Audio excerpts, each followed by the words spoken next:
Well, the Greens are turning their attention to the public education system, demanding greater funding from the federal government for schools across the country. To explain what's going on, Green Senator Penny Allman-Payne joined us earlier. Penny Allman-Payne, welcome to Afternoon Briefing. You've introduced a bill to Parliament this week looking specifically at the issue of what sort of role the federal government should have in funding the school sector. Talk us through some of the background here. So we've had a situation since the Gonski review, which happened over a decade ago, where our public schools are hugely underfunded while we have a private schooling system that is overfunded. So at the moment, only 1.3% of public schools in Australia are actually at 100% of the schooling resource standard.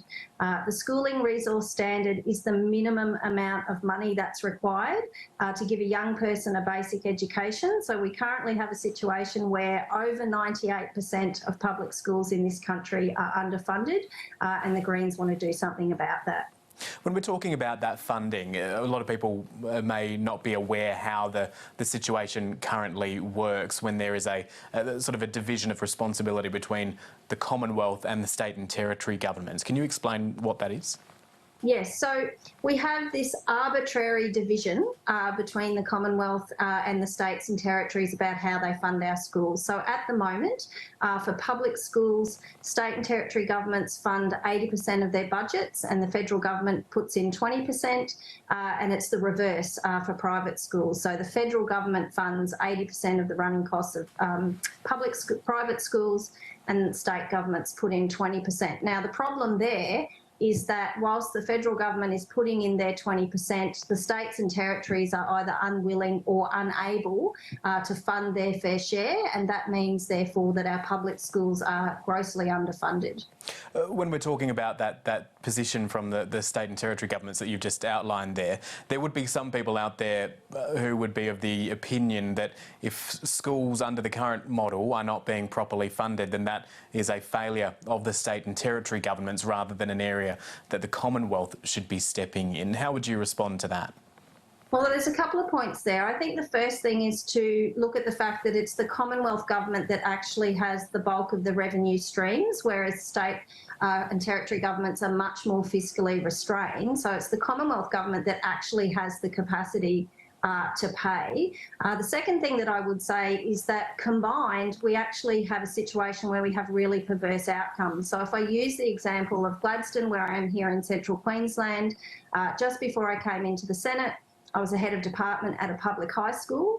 The students at my public high school were getting less combined money per student than the private school up the road. So the kids at the private school were actually getting more money in government funding before they even put fees on the top of that. So we have a system that is baking in inequality, and we in fact now have one of the most unequal education systems in the OECD. Do you think that there is a place for, in this instance, the Commonwealth government to fund the private school sector at all? I think the first job of government should be to make sure that every young person has access to a fully funded public school. And so one of the things that we're doing in the legislation that we introduced on Thursday was to actually insert a new object into the Act, which requires the Minister, when making funding decisions between the Commonwealth and the states and territories, to have an obligation to make sure that every young person has access to a fully funded government school. So my question, though, was specifically around the situation we face at the moment where the Commonwealth does fund the private school sector. Do you think that that should continue while also addressing what you're arguing here about more Commonwealth funding going into the public school sector? I think it's an argument for another day as to how much money we're putting into the private school sector. I think what we need to say, though, is that we shouldn't have a situation where 98% of private schools in this country are overfunded from government funding and 98% of public schools are underfunded. And I think the other thing that's really important for people to understand is that the schooling resource standard is not some aspirational amount of money. It's actually the amount of money that Gonski said was needed to get 80% of students across the line. So we're not even talking about that 20% of students who have significant need. And I think the other thing to point out too is that public schools in this country educate 85% of students who have some form of educational disadvantage. So they're doing the heavy lifting and they're doing it with one arm tied behind their back. Just on that issue of the school resourcing standard, it is interesting the statistics that you've brought up here, that 98% of schools across the country aren't hitting that school resourcing standard. For people who aren't tapped into this sector as you are, that's quite a startling sort of figure. Has there been any improvement over the last couple of years? You know, are schools just falling below that standard, or are they you know, significant amounts of money behind when it comes to what they should be getting? They're actually significantly behind in a number of parts of the country. So in the Northern Territory, the state and the territory government's only able to put in about 69 of their 80%. Queensland's about not much higher than that. And the other thing is that state governments are allowed to include capital depreciation in those amounts too. So you can knock off another 4% on top of that as well. So what we're seeing is that our public schools are significantly underfunded, and right now there is no trajectory that they are on which will see them reach full funding.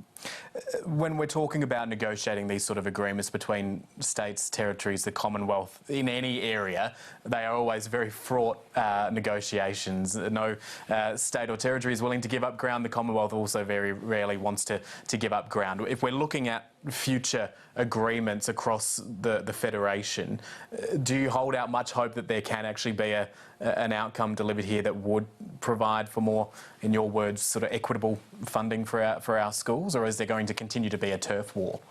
Look, I think Labor has a really unique opportunity. We have wall-to-wall Labor governments across the mainland states at the moment. We have an education minister who says that he believes in public education and he wants to see our schools fully funded. Labor actually has a real opportunity here to fund our schools properly, and what the Greens are asking for is not for that to happen at some time in the future. There's a lot of talk about it happening maybe towards the end of the next National School Reform Agreement. Those agreements last around 5 years, so what we're asking for is for public schools to be fully funded at the start of the next National School Reform Agreement. Otherwise, we're going to have another generation of school kids in this country who've gone their whole way through their public schooling, never ever receiving a fully funded public education. Well, Penny Allman-Payne, it's certainly an interesting debate and one that we will continue to watch here in Canberra, even if you're not here with the parliamentary sittings. Thanks for joining us today on Afternoon Briefing. Thanks very much, Matthew.